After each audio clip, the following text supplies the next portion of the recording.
Nageenyi fi araarri jaalalli waaqayyoo isiniif haa baay'atu. Akkam jirtu nagaa keessanii? Ani nagaa kooti galata waaqayyoo. Isinillee akka nagaa taatan abdiif amantii guddaa isinirraa qaba. Baganaa jiraattanii kabajamtoonni fi hordoftoonni Abarraash Tube kan taatan hundumti keessanuu baganaa jiraattanii baga har'a nageessan isiniin jechuu barbaada. Egaan har'a mata duree maal qabattee gara keenya dhuftee jettanii gaaffii isinitti ta'uu danda'a. Har'a mata dureen ani qabadhee dhufe karaa TikTokiin yaada nama fixachisiisu wanna bal'aa achirratti dubbachuun sa'aatii namaaf hin kennu jechuudha. Sanaafuu mee karaa kanaan waa xiqqoo waliin ilaalla. Waa'ee kiyyaa fi Galaanoo Araggaa kan mucaa jaalalaan miidhame sana jechuudha. Namoonni baay'een keessanii mucaa kana jaallachuun safuudha, jaallachuutii hin qabdu, gaafachuutii hin qabdu warri jettanis jirtu. Warreen immoo ati gootittii jaalalaati, jajjabeeffamuu qabda, jabaadhu, mucaa kana laphee isaa akka kana madaa'ee fayyisuu kan danda'u si'umadha. Kanaafuu itti jabaadhu. Warri naan jettanii na jajjabeessitanis immoo ni jirtu. Galatoomaan isiniin jedha. Hunduma keessanuu warra safuudha jettaniinis warra na jajjabeessaa jirtanus jechuudha.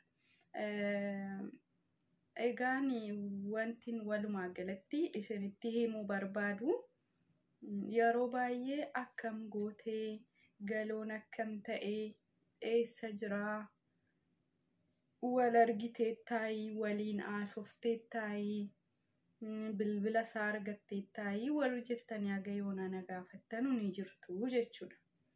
Bilbila isaa guyyuma 3 arfan tokko natti fudhannee bilbila isaa argadhee hin jiraa. Isallee argee ittiin haasa'ee hin jiraa, waliin haasofneerraa. Waan yaada wal jijjiirre qabna. Anillee gaaffiinan dhiyeesseef jira. Innillee waan na gaafate qabaa jechuudha. Egaan isaan isa gaafadhee gaafuma inni deebii isaanitti himu isinitti himuu naa wayya. Kan inni na gaafate garuu hagam dhugaadhaan na jaallattaadha.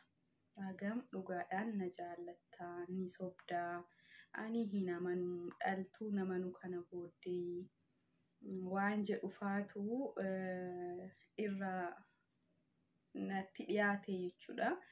Kanaaf ani immoo deebiin ani deebiseef ani si miidhuuf miti.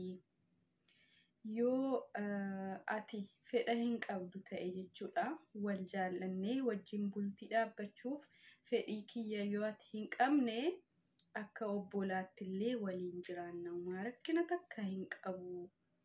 Kanaafiyyuu ati qofti fedhii kee natti himi. Sanuu isa dhugaa ta'e jechuun deebii dhugaa ta'een sirraa barbaada. Garuu immoo deebii kee kamiin iyyuu hin aaru. Tariyyoon jedhee didee mucaan kun natti aartii jettee wanna sirriin taane tokko akkati dubbattuu fi akkati naa deebistu hin barbaadu jedheeraani. Akkasittidha haga yoonaa jechuudha. Garuu waliif dawwallaa, immoodhaan waliif dawwallaa, waliin haasofna. Garuu haga yoonaatti wanti jala sararree hin jiru. Yeroon isiniin jedhu yaannin isarraa dhaga'u yaaduma nama jajjabeessudha. Yaaduma abdii namatti horuudha. Garuu keessoon isaa hin amanne jechuudha. Amanuu kanarratti xiqqoo ishii rakkoon jira malee wanni isa biraa dhaga'u waanuma hedduu bareedaa nama jajjabeessudha isiniin jechuu barbaada. Akkasuma gaaffiin keessan hedduu dhaga. Guyyaa biraa yeroo dheeraa fudhadhee gaaffii keessan duraa duubaan isinii deebisuu danda'a. TikTokiin waan yaada nama fixachiisneef asiin isiniif deebisa. Namni TikTokii fayyadamee YouTube irraa imeelii isaa dhabeen jiru karaa sanaan galtanii daawwachuu dandeessu jechuudha. Akkasuma immoo namoonni jechuudha ijoolleen shamarranii tokko tokko mucaa kanatti deemtanii wannan taane odeessuu wanna namni hin godhiniif hin jedhin jechoota badaa warritti keessaanitti dubbattanu. Ani nama kana jaalladhe gaafan jedhuuni isin safuudha jettan. Okay, ofii keessanii horee gaafa deemtanii keessaan gaafattan woo safuu miti. Ani iftoomina waan hin amanuuf iftoominatti waan hin amanuufan miidiyaa irratti bahee dubbadhe. Ati yoo keessaan yoo wana dhiira meeqa boossee imimmaan kee buustee adaraa na jaalladhu jettee kadhattee kan si dide asirratti baate dhiirri durba gaafachuun safuudha. Dubartiin dhiira gaafachuun safuudha. Eessatti barraa'ee jira mee safuudha shamarri dhiira jaallachuuni kan jedhu jira. Kan immoo yuna ajaa'ibu warruma jechuudha. Warruma ofii dhiira dhibba meeqa kadhachaa oolutu keessaan jechuudha kan miidiyaa irratti hin baasne malee safuudha jedhu. Safuudha. Annaa ani dantaa koomtii sijjammar wanta akka kanaa dantaa koomtii namni jedhee jedhu dhiisee ani waanin gochuuf ittamane tokko hinuman godha. Even abbaa faati koo goggaa otoona dura dhaabatanii jiru ani waanin murteesse gochuu duubatti hin deebi'u. Innammoo hagan nama miidiyaa tokko ta'etti immoo wantoota chaalenjiin hedduun akka jiran ni beektu. Namni miidiyaa fayyadamu arrabsoo wantoota kana dandamachuu danda'u qaba jechuudha. Anillee yaa'u baay'een keessan koomentii TikTok koo viidiyoo jalaa ni argitu. Koomentiin hedduu kan nama barsiisullee kan nama gorsullee ni jira. Akkasumas immoo yaadota dadhaboo yookiin yaada duubattafaa kan ta'e kan qabanus immoo ni jiru jechuudha. So ani yoo maal jettaniyyuu jechuudha asumaan isinitti himuu wanti hin barbaadu.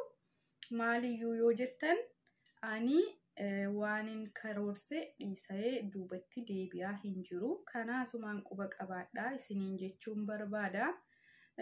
Inni gara biraanii dhuguma jaallattaayii sobdee isa miidhuudhaaf isatti siqattee atis mucaa kana maraachuu fi malee dhuguma jaallattaayii warroota naan jettaniif ani gaafan viidiyoo kana hojjedhelleeyyuu nan mucaa kana nan maraachaa lammaffaanii laphee isaa madeessaa jedhee osoo hin taane laphee mucaa kana jaalalaan madaa'e kana nan fayyisaa bilbila isaanaa barbaadaayii jedheenin hojjedhe viidiyoo. Kanaaf iyyuu jechuudha amma akka kiyyatti ani of malee yaada isa keessa jiru beekuu hin danda'u. Yaanni ana keessa jiru garuu akka isinitti dubbatan kana osoo hin taane yaada ilmoo namaa yaada mo'ataadha jedhee ani yaadu tokko qabadheen gaaniin dhufe jechuudha. Kanaafuu yaada kana immoo mucaa kanaaf haala sirrii ta'een dhiyeesseefiitiin jira. Kanaaf iyyuu warroonni wantoota hin taane barreessitanii duubatti nama deebisuuf tattaafattanu dhiisaa isiniin jechuu barbaada. Akkasuma immoo namoonni mucaa kana maaliif hin ajjeesuu, ishii ajjeesuu qabaa, maal gochuu qabaa, akka taajuu shurrubbee gochuu qaba warri jettanus waaqayyo qalbitti isin haa deebisu. Sababiin isaa namni tokko jechuudha nama ajjeese jechuun ofiifis du'ee waan jedhu waliin caalu. Sababiin isaa ati amma nama ajjeestee ofii kees jireenyi kee badee deemtee mana hidhaa ciista. Kanaaf iyyuu diinni kee gaafa si miidhu si kofalchiisuuf osoo hin taane si boochisuudhaaf kan inni si miidhu jechuudha. Kanaafuu ati immoo boo'u osoo hin taane kan itti gochuu qabdu caaltee argamtee boossisu.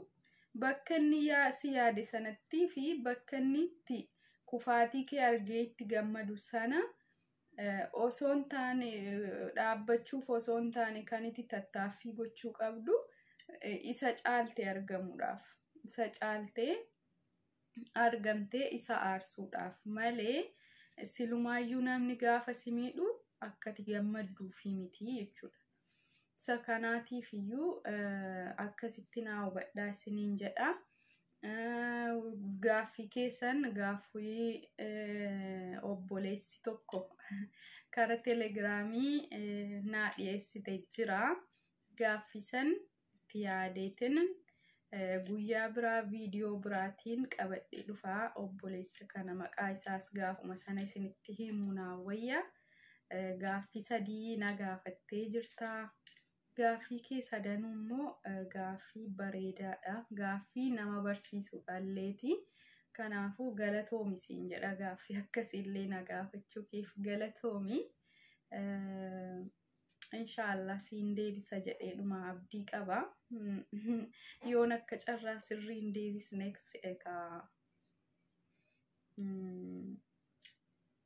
qixaaxinatti hin baay'isiin jechuu barbaada. Waanuma nama gaafatamuu qabudha. Waan ijoo ta'e na gaafatte. Wanti kun immoo itti yaaduu barbaachisaa.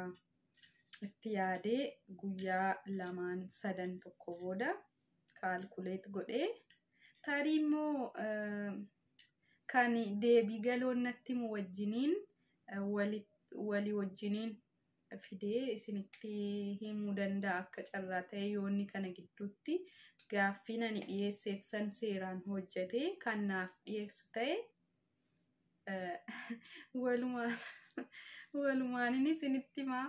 Ani waan ani kokkolfaa dubbadhuu fi namni baay'ee na nama nu beektu kokkolfaan dubbadha.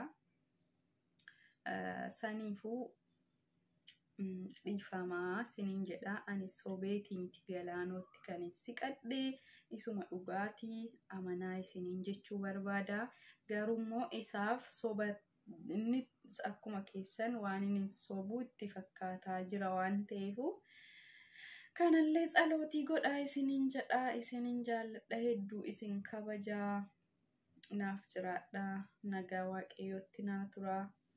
Gaaffii keessan isiniif hin deebisa. Qophiidha waan feetan koomentii jalatti na gaafadha. Gaaffii gara biraas yoo qabaattan viidiyoo kana jalatti jechuudha. Nagaan naa tura. Bye bye. Itti aansuudhaani waa'ee guyyaa biraa isinitti himaa. Isa guyyaa biraa isinitti himaa. Okay?